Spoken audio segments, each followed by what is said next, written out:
Hello everyone. Today we are going to be discussing Chapter 5, Population Health, out of our Foundations of U.S. Healthcare Systems book. I hope you all enjoy.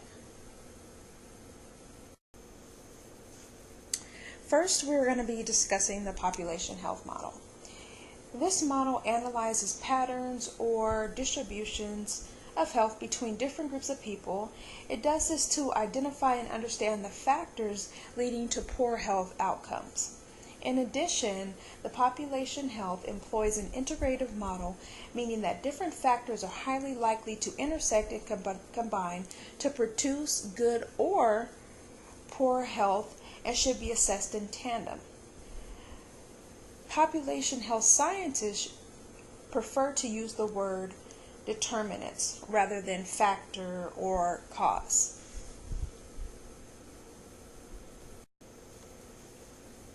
Five important domains to remember are the social and economic environment. These consist of things such as income, education, employment, social support, and culture. They're often referred to as the social determinants of health, which we will be discussing more in depth in future slides. Next, we have the physical environment. That includes urban living, housing availability of health, food, air, and water safety, things of that nature. Genetics, medical care, including prevention, treatment, and disease management.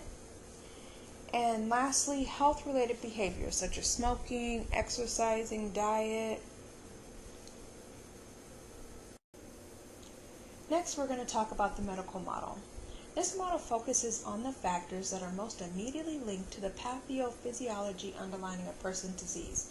It also considers how different biological systems within the individual interact. For example, the endocrine system, which has to do with things like diabetes, and the cardiovascular system that has to do with the heart. This model still places focus on the entire body. Historically, the healthcare system has placed less value on and provided less reimbursement for efforts to promote health or to prevent illness and injury. Although healthcare has achieved great strides in diagnosing, treating, and in some cases curing illnesses and injury. The United States has spending, yet Americans' probability of survival to age 80 is lower than that of other developed countries.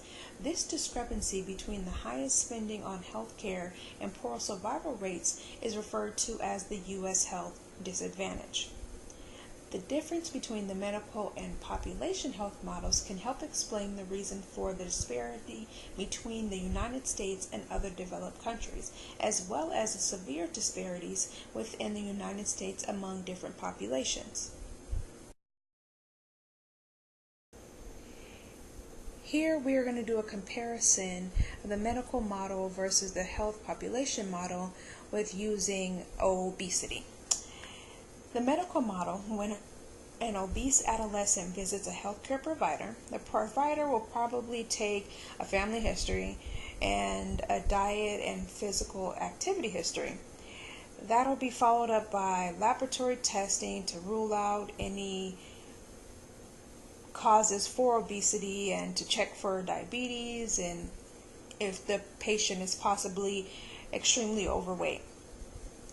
Interventions would include things like referrals to nutritionists and recommendations for decreasing in calories and increasing physical activities, and then regular monitoring to just see what's going on with diabetes or just the obesity in general.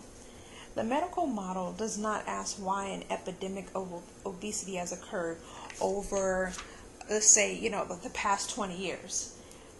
These determinants are all in the social and physical environmental domains, and they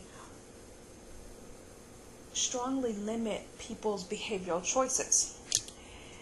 Now, for example, the health population model uses relevant interventions, including zoning, law changes, menu labeling, working with fast food industries to provide healthier but low-cost menu items, educational policies that encourage health food choices and increase physical activity in schools and after school.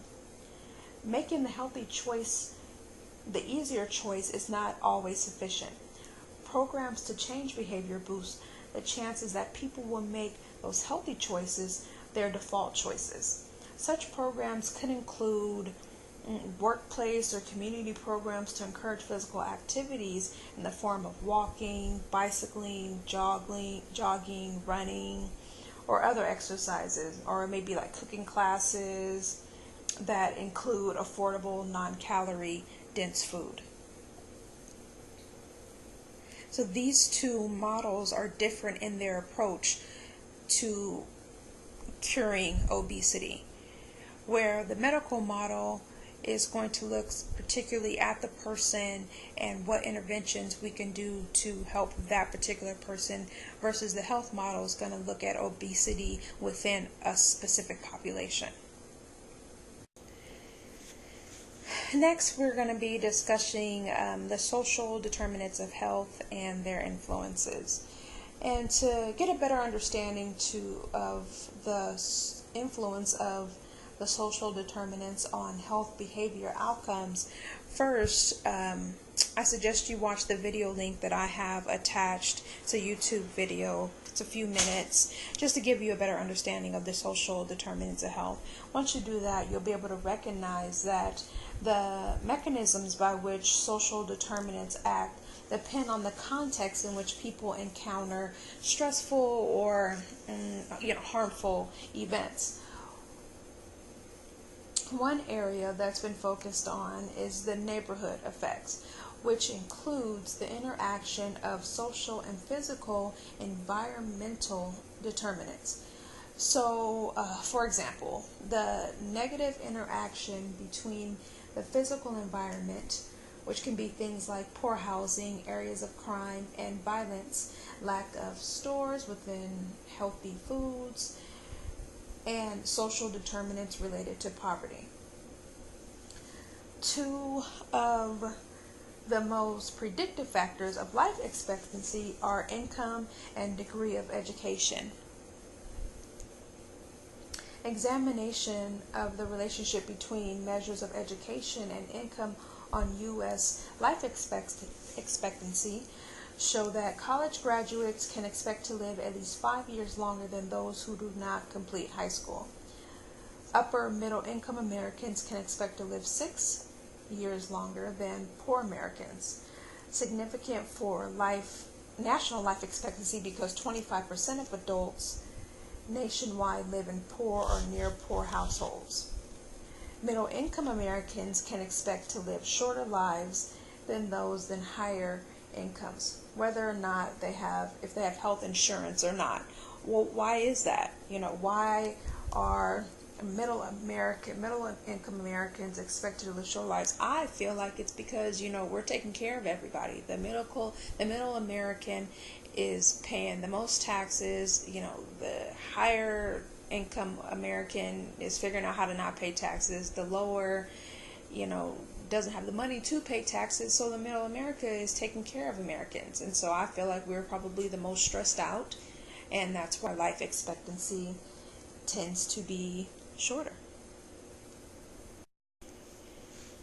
Here we'll talk about life and health expectancy variations, and I've attached 2 YouTube videos. Please watch the videos. The video underneath the England Health and Life Expectancy discusses the loneliness as a possibility for the declining life expectancy in North England, and the second video discusses the association between income and life expectancy within the United States.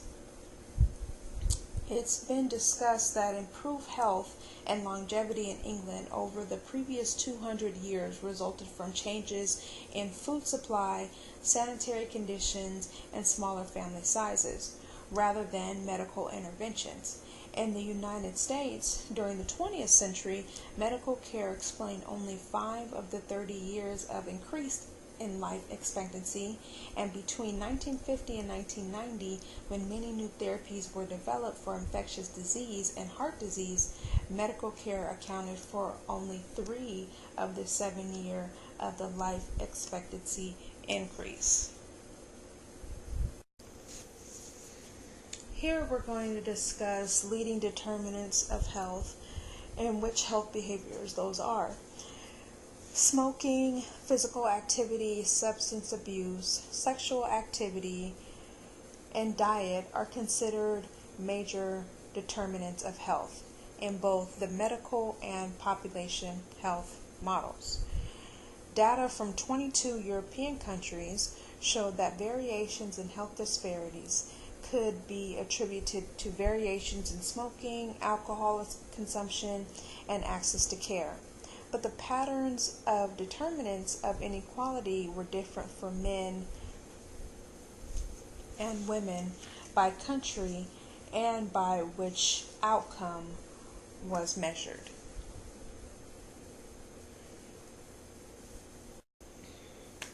Next, we are going to be discussing the America's Health Ranking Report and the County Health Ranking Model. The America's Health Ranking Report ranks states in order of overall health status, and it uses an expert panel to assign weight and attribute cause to 4 categories of determinants. The first is behavior at 36%. The next one is community environment at 25%. Next we have public and health policy at 18%, and lastly clinical care at 21%. The County Health Rankings Report ranks the overall health of every county within each of the 50 states and reports the contribution of the multiple determinants of health on each county's overall health using a population health framework. The County Health Report estimates the influence on health and longevity of health behaviors at 30%, clinical care at 20%, social and economic factors at 40%, and physical environment factors at 10%. These rankings do demonstrate the dramatic amount of variation between one county and another in health outcomes and in health determinants. Here I have actually attached the Los Angeles County Health Ranking. You can click on the link, check it out, and see where I did Los Angeles County because our school, Western University, falls in Los Angeles County. So I just wanted to see what we had going on there. Couldn't actually get Pomona, but I did get Los Angeles. So check it out and see where we rank in regards to our health. Lastly, to wrap up Chapter 5, we are going to discuss health policy and return on investment. The population health model suggests that investments and policy decisions in areas that are not traditionally considered the province of healthcare are more likely to have a significant effect on improving a population's health. The Commission to Build a Healthier America delivered a series of evidence-based recommendations to improve health. Some of those areas included providing high-quality early developmental services and support for children. They funded and designed special supplemental nutrition programs such as like WIC and SNAP.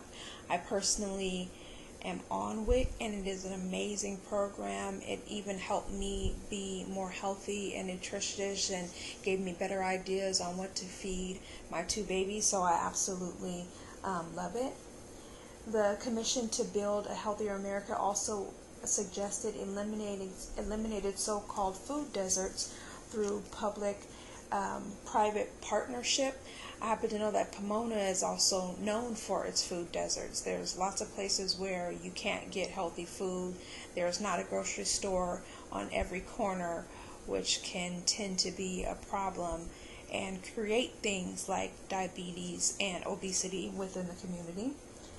And they also suggested that you require healthy foods and physical activity in all schools, K through 12, and ensure that decision makers in all sectors have the evidence they need to build health into public and private policies and practice.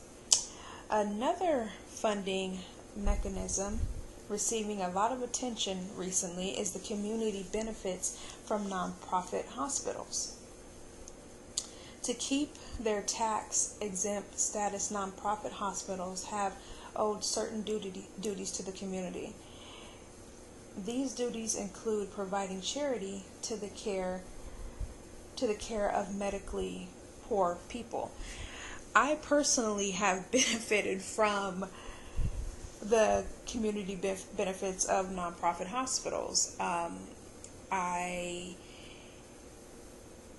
When I was pregnant with my daughter, I was under Obamacare, I think. Oh no, I wasn't under Obamacare. I had regular insurance, but my policy was the type of insurance where you had to meet a deductible before anything kicked in, and my deductible was not met. So I got a letter in the mail saying that I had to pay like $16,000 for my pregnancy. Whoa, I am a starving college student. I do not have $16,000. So I actually went to the hospital in which she was born, Riverside Community Hospital, and did a charity and got it all taken care of. Yay for me. It was amazing. And so lastly, there's the health dividend. The health dividend refers to the opportunity cost of waste in healthcare spending, and it's estimated at $750 billion per year. If this waste could be eliminated and funding recaptured, the money could be used on population health, which would enhance improvements in education, job training, or improvement to build a better environment, which we would all need and love.